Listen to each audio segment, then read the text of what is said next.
అనుకున్న లక్షణం ఏంటంటే, నేలలో వేసిన తర్వాత అది చచ్చిపోయాను అనుకుని కాముగా ఉండదు. అది మొక్కగా మొలిచి చెట్టుగా మారి విస్తారంగా ఫలిస్తుంది. యేసు ప్రభు వారు కూడా అలాంటి వ్యక్తే.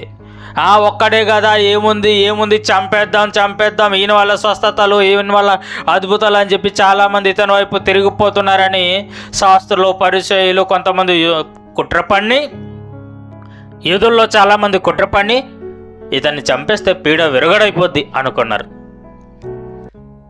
ఈయన వల్లే సమస్యలంతా, ఈయన వల్ల స్వస్థతలు అంటున్నారు, అద్భుతాలు అంటున్నారు. ఈయన ముందు మేము చీప్ అయిపోతున్నాం. ఇతనికి బతకనివ్వకుండా రాళ్లతోనైనా కొట్టి చంపేయాలి, సిలువైన వేసేయాలని లేని నిందలని ఆయన మీద మోపి పెద్ద కేకలేసి సిలువ వేయండి అని సిలువ వేశారు. ఇతన్ని చంపేస్తే అమ్మయ్య ప్రశాంతంగా ఉండొచ్చు.